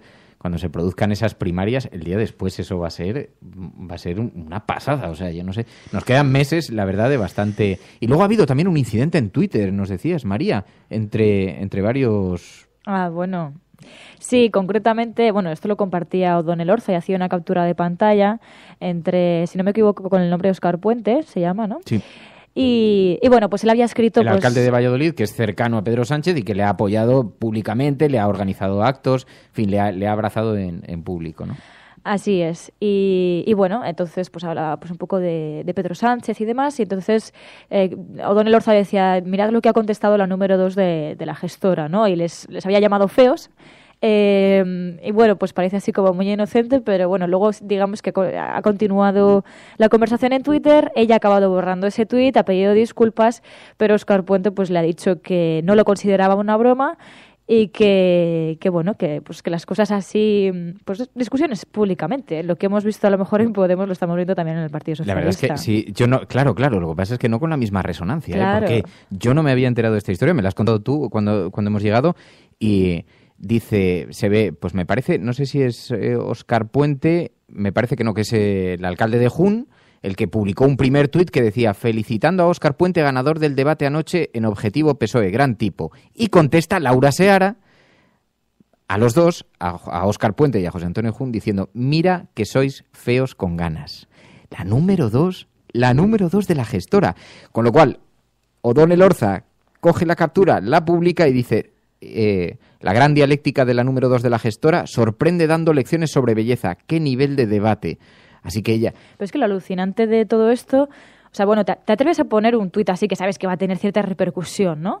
Pero es que luego lo borra, que dices, ¿para qué lo has escrito? Pero es que además ha fijado un tuit en su perfil, Laura Seara, que dice, fue un comentario para distender, pero también sé reconocer el error, os pido disculpas si os he ofendido. Entonces... no sé, ¿qué te ha llevado, no, a escribir un tuit así que sabes perfectamente que va a tener una repercusión? Número 2 de la gestora del Partido Socialista, llamando feos a sus compañeros, dos militantes, que además ella está en una gestora que, hombre, todos sabemos quién gobierna la gestora, pero tendría que tener una apariencia de autonomía e independencia. O sea, en términos democráticos es demoledor el mensaje, porque es como ya sin tapujos. Una guerra abierta en Twitter, que un día tenemos que hablar de Twitter como nuevo mecanismo de expresión político, porque el juego que nos está dando a los ciudadanos para comprender también la deriva de las tensiones y de los debates públicos es brutal, porque antes tú podías ser un insensato, pero había un director de periódico que te quería cubrir las espaldas y frenaba eso, pero ahora como quieras ser insensato lo tienes facilísimo, o sea, metes la pata y te está viendo brutal, ¿no? Pero, en fin, esto es la cosa. En fin, no hemos visto ningún titular, el PSOE dirime sus diferencias en las redes sociales, ¿no? Que es de lo que hablábamos antes, cómo se trata a unos y cómo se trata a otros. Pero en todo caso el debate es tremendamente pobre, ¿no? Porque al final, estas cosas parecen del patio de un colegio, ¿no? Más que de un partido que tiene la trayectoria que tiene el Partido Socialista y que pretende, digamos, reorganizarse para tener opciones de poder, ¿no? Y bueno, pues estas cosas así parecen más bien de un instituto, ¿no? Algo que está ocurriendo en el patio de un instituto, lo cual pues yo creo que da medida del bajo nivel de debate que está habiendo dentro, ¿no? Y de cómo esto simplemente tiene por objetivo una toma de poder, ¿no? Y no están pensando en con ese nuevo PSOE o con el PSOE, con una nueva dirección, qué se va a hacer políticamente con este país, ¿no? Bueno, esto es lo que se refiere a la agenda setting, a esos titulares que marcan los medios de comunicación, pero hay otros, además, que nos estáis enviando sobre los que queréis que pongamos el foco, es lo que llamamos la agenda de la cafetera. Así que pasamos del ruido al sosiego, de la agenda setting a la agenda cafetera. From this day forward, it's going to be only America first. America first. Este es el ruido que generan los grandes medios. Se toma por consenso. El cielo se Me toma. decía Emilio que no se entendía la cuña. Digo, la voy a explicar. Entre uno... Y ahora viene una transición, primero hay ruido, debate, el ruido que generan, terrorismo tal, y luego ya viene una transición, empieza una música tranquila y pasamos al sosiego. No, hombre, no, es que no tienes ni idea. El enemigo es Daesh, el terrorismo yihadista. Cuando nosotros decimos que vamos a bajar los impuestos todavía más que ahora, tenemos credibilidad. Más allá de la agenda setting, está la agenda de los oyentes de la cafetera. Buenos días, cafetera. Y entonces aquí llegan las voces de los oyentes y la Dulce María que nos trae aquellas noticias que vosotros, desde el sosiego, que da también esta música, aquellas noticias sobre las que consideráis que hay que poner el foco porque son relevantes para la actualidad de este país también, Mary. Sí, empezamos con una que nos ha enviado Juan Rodríguez Vita, que dice: Bruselas envía una dura carta a España exigiendo explicaciones por las trabas del gobierno al autoconsumo eléctrico. Resulta que la Comisión Europea ha enviado una carta, como decimos, al Ministerio de Energía e Industria para entender las razones detrás de las trabas administrativas impuestas por la cartera. En esta carta, a la que ha tenido acceso el periódico de la Energía, Bruselas se muestra contraria a los requisitos que debe cumplir un particular para poder autosuministrarse energía. Y actualmente, porque para poder servirse del alto consumo, en nuestro país, en España, se requiere al menos el doble permiso de conexión de una determinada distribuidora y un tiempo de espera de varios meses, por norma general. Esto contrasta con el resto de Europa, donde basta, dicen, con una sola notificación.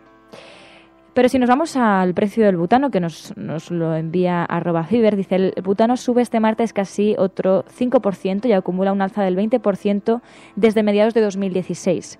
El precio máximo de la bombona de butano llegará hasta los 13,52 euros, un precio, dicen, que afecta a las bombonas encima más utilizadas por los hogares, las que pesan entre 8 y 20 kilos. Dicen que el nuevo incremento de precios es el tercero que afronta el nuevo gobierno.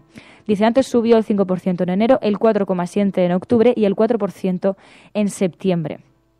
Pero si nos vamos a los datos de pobreza, Ángel Trianero nos dice que nos envía una información de Infolibre que asegura que España acumula advertencias de organismos internacionales por los altos niveles de desigualdad y pobreza. La OCDE, la Comisión Europea, el FMI, Cáritas y Oxfam han alertado sobre unos niveles de pobreza y exclusión social, dicen, muy elevados y un sistema de impuestos y ayudas sociales ineficaz. Dice que el gobierno de Rajoy se defiende argumentando que los informes publicados recogen datos de 2014, pero que la situación ha mejorado en los 2 últimos años. Sin embargo, si nos vamos al cambio climático y a los efectos que está teniendo nuestro país, vemos que, como nos envía Alicia Marea, Rodrigo Martínez, y que vemos que es trending topic, el 80% de España está en riesgo de convertirse en desierto este siglo por el cambio climático. Esta es una información que la ha publicado el diario.es, que asegura que un informe del Ministerio de Medio Ambiente advierte de que a este ritmo 3 millones de hectáreas de las zonas húmedas pasarían a áridas al llegar a 2100. Dicen que el documento admite que la desertificación es ya un problema en más de 2/3 del territorio español, dice, agravado por la falta de lluvias y las temperaturas más altas. Pero es que además, Josefina Valencia nos envía una información de F Verde que asegura que 2016 batió todos los récords de temperatura a nivel del mar y calor oceánico. Según explica este medio, dice que la Organización Meteorológica Mundial advierte de que las condiciones extremas, además, no cesarán en 2017, sino que seguiremos en este aumento. Y si nos trasladamos a Yemen, esta información nos la habéis enviado durante el fin de semana.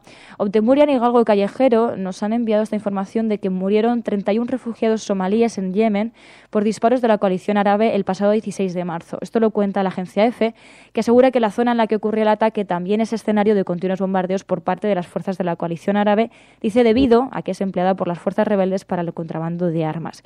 Como consecuencia, dice, del enquistamiento de esta guerra, Yemen sufre la hambruna más grave del mundo mundo, según las conclusiones del informe de la ONU sobre seguridad alimentaria y nutrición de emergencia de febrero de 2017.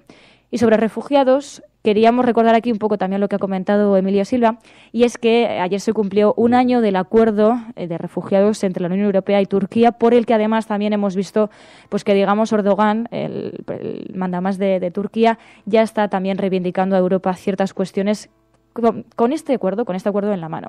Y nos hemos ido a la información que publicaba UNICEF en conmemoración de este año. Dice: un año después del acuerdo entre la Unión Europea y Turquía, los niños refugiados sufren mayor riesgo de deportaciones y explotación. Dicen que el personal de UNICEF en Grecia ha informado de que los niños y sus familias muestran grandes niveles de angustia y frustración. Han visto incluso a niños de 8 años que se han intentado autolesionar y advierten de la alerta y de lo que supone para estos niños las condiciones en las que están viviendo como en calidad de refugiados. A cambio, como dice Pistones, siguen los héroes del Mediterráneo sin descanso salvando vidas, lo que para él sí es marca España, dice. Y terminamos con una conmemoración, porque hoy es el Día Internacional de la Eliminación de la Discriminación Racial, según la ONU. Esta información os la envía Johnny Congo. Y simplemente mencionamos lo que dicen desde Naciones Unidas, que dicen: los estados no tienen excusas para permitir que el racismo y la xenofobia se enquisten, y mucho menos para dejar que prosperen. Y tienen la obligación jurídica de garantizar el derecho de todas y todos a la igualdad ante la ley, sin distinción de raza, color, origen étnico o nacional. Si no te sale ardiendo de lo más profundo de ti, a pesar de todo, no lo hagas.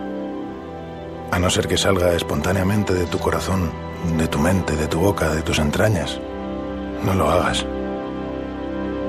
Si lo haces por dinero o por fama, no lo hagas.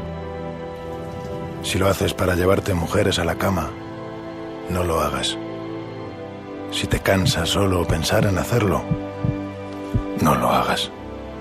Si estás intentando escribir como cualquier otro, olvídalo.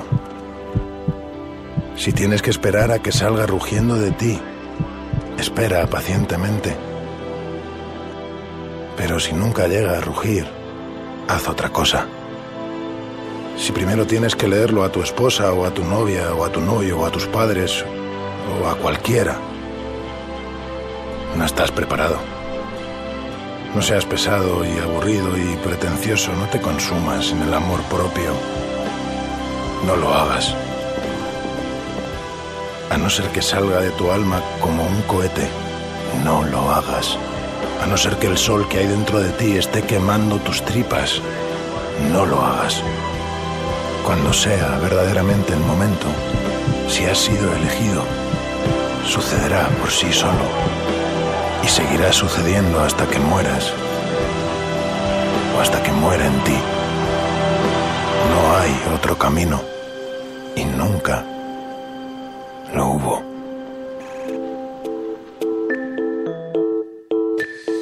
Bueno, y tanto Maite como Gisas nos ponían sobre alerta de una información que se nos ha pasado por alto en un primer minuto y que estábamos observando con una extremada gravedad.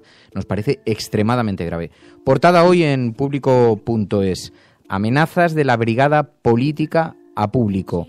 Va a haber que hacer las cosas a las bravas. Resulta que el jefe de gabinete del número 2 de la policía, de Jorge Fernández Díaz, intentó amedrentar a Público, pero con una amenaza absolutamente escandalosa. Ana Pardo de Vera, muy buenos días. ¿Qué tal? Muy buenos días, Fernando. Bueno, en primer lugar, te agradezco muchísimo que atiendas esta llamada tan precipitada, pero estoy viendo la información, Ana, me parece un absoluto escándalo, un absoluto escándalo. Sintetízanos en qué es lo que ha sucedido. Gracias a ti, en primer lugar, por contarlo. Y, en segundo lugar, bueno, ha sucedido lo previsible. Este señor era el número 2 de Eugenio Pino.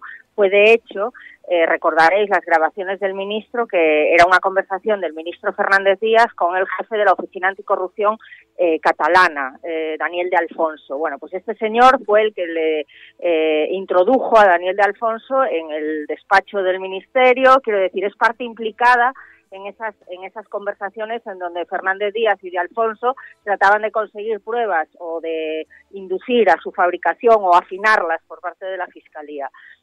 Contra Podemos o en este caso era contra líderes independentistas catalanes.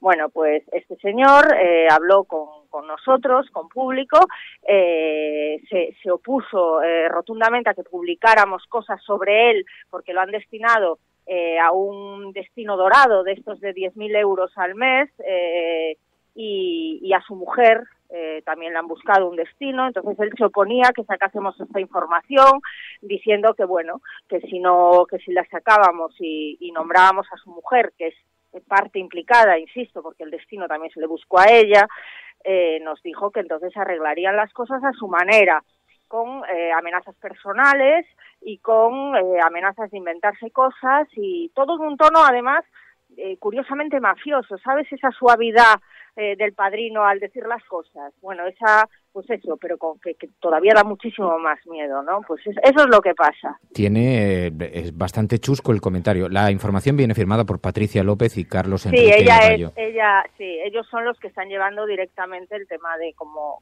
sabes, el tema de las cloacas, le llamamos, ¿no? Las cloacas del Estado. Y claro, empiezan escribiendo algo en el texto que es verdaderamente transparente. Dice, cuando un policía le dice a un periodista que no le gustan sus informaciones y que si sigue así habrá que hacer las cosas a las bravas, dice, claro, un escalofrío recorre la espalda del oyente. Pero es que además llega incluso... Sí, te quedas un poco noqueado. Nos vamos acostumbrando, pero te quedas un poco noqueado, sí. Oye, ¿estáis recibiendo apoyo? Porque me parece de tal gravedad, es que no es propio de un Estado democrático, me parece tan escandaloso. No estamos recibiendo apoyo y además ya sabes que hay una segunda derivada de todo esto, que son las conversaciones del rey, que grabó el CNI allá por los 90, entonces el CSIC, y bueno, pues estamos distraídos con las conversaciones, con los líos sexuales del rey emérito, y mientras pues están pasando estas cosas que son lo realmente grave, ¿no? Porque al final son las instituciones, es nuestro dinero y se están utilizando pues eso para amenazar periodistas, que es la base, el pilar de la democracia, para amenazar a políticos contrarios a uno, etcétera, etcétera. Aquí pues lo único que hay es la comisión de investigación. Luego es verdad que hay algunos comisarios imputados, pero son por operaciones paralelas, no por el meollo de la cuestión.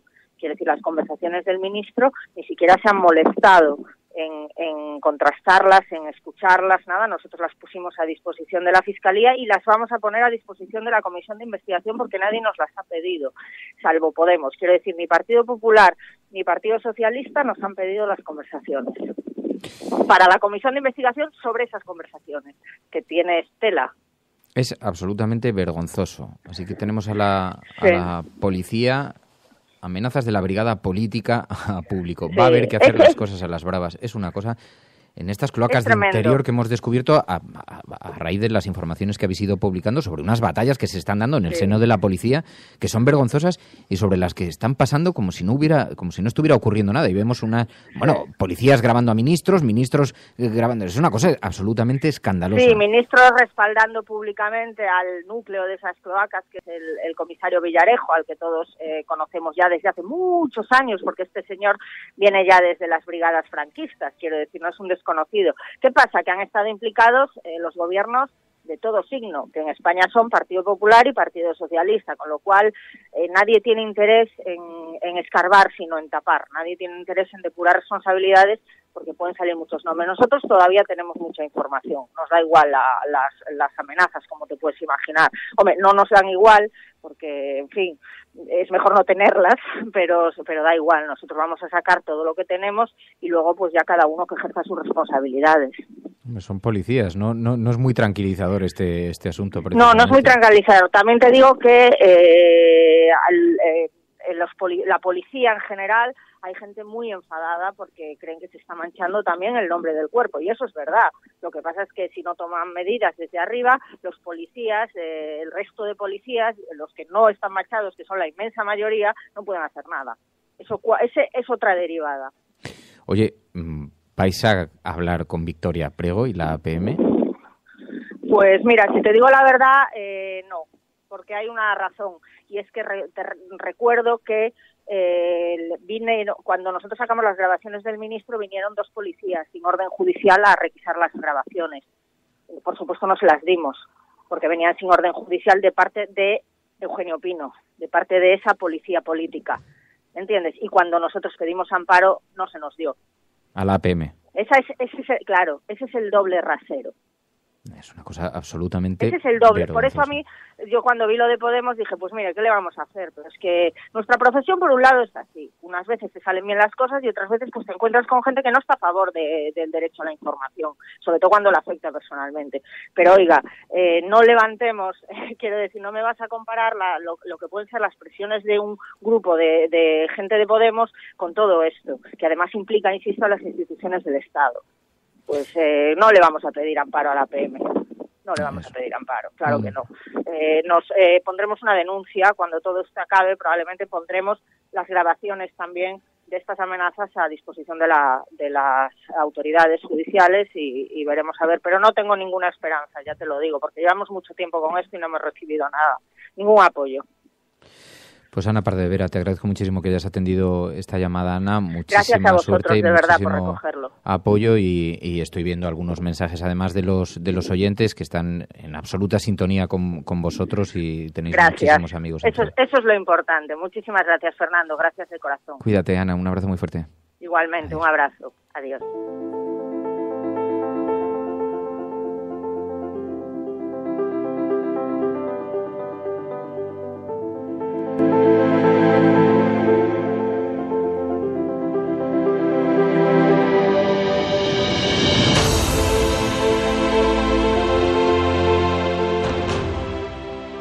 No es Venezuela, no es Podemos, no está la APM ni se la espera.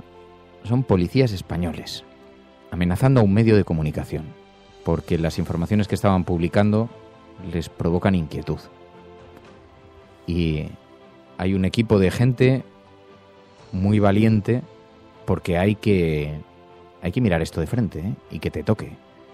Y que te hablen de tu vida personal y que te lo diga un policía que tiene acceso a datos y que tiene una pistola, que tiene amigos y que, en fin, es una situación absolutamente impresentable, indigna de un país europeo, indigna de un país democrático y, desde luego, vamos, cabe esperar alguna reacción de las autoridades porque yo me niego a pensar que toda la policía es así, que toda la política está intoxicada y alguien tendrá un poquito de sentido común para apartar a esta gente inmediatamente. Es una auténtica vergüenza. Estoy absolutamente escandalizado, además viendo a gente como Ana Pardo de Vera inmersa, metida, o a la propia Patricia, o a Carlos, Patricia López, Carlos Enrique. Eso sí, son periodistas muy, muy curtidos a estas alturas, pero hay que verse enfrente de una de estas, ¿eh? Porque todos somos seres humanos, tenemos hijos, tenemos familia, tenemos miedos, tenemos vida. En fin, es una vergüenza. O sea, esto es inadmisible en esta democracia, absolutamente inadmisible.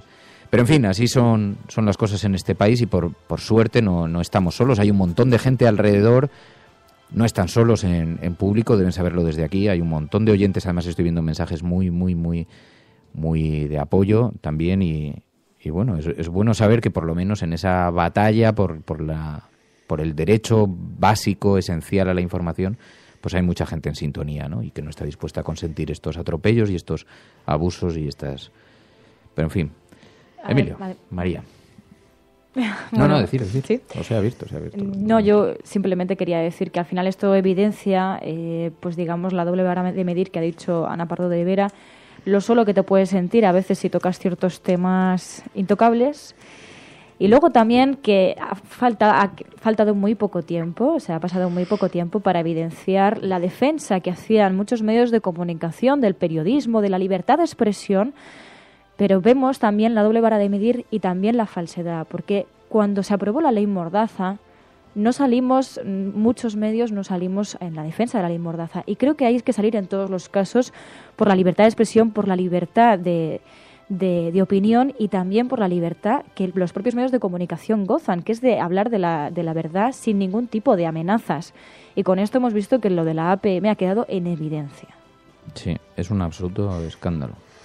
Y un Estado que mira para otro lado, ¿no? Porque ante cosas como esta hemos visto en los últimos años, a raíz además de de la ley Mordaza y de todo lo que no tiene que ver con una ley, pero que ha sido una mordaza, cómo la Fiscalía General del Estado ha actuado contra unos titiriteros, quiero decir, que hacían una broma contra gente que no estaba cometiendo ningún daño a la sociedad, y ante este especie de Estado paralelo, oscuro, ¿no? Es una especie de Mordor que viene, como ha dicho Ana, casi del Estado franquista, ¿no? Esa zona de sombra que ha acompañado a todos los gobiernos que hemos tenido hasta nuestros días, y vemos que, bueno, pues el Ministerio de Justicia, el Ministerio del Interior, la Fiscalía General del Estado sienten y consienten que cosas como esta pueden seguir existiendo, ¿no? Y lo que debería hacer la Asociación de la Prensa directamente es ir a la Fiscalía, porque esto es un delito gravísimo, ¿no? Y que debería ser no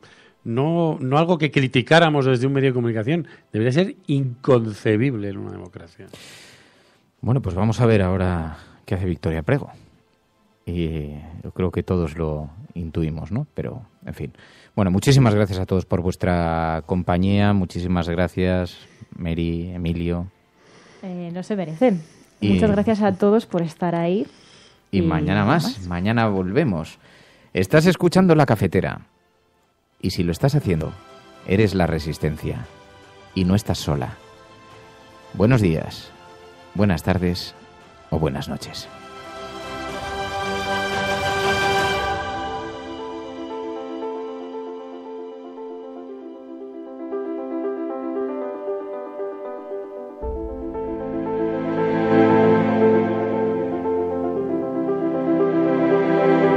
La Cafetera es un programa de radio que se financia gracias a las aportaciones de los oyentes. Si te gusta el periodismo que defiende y sientes que te acompaña, hazte mecenas y ayúdanos. Infórmate en radiocable.com/mecenas.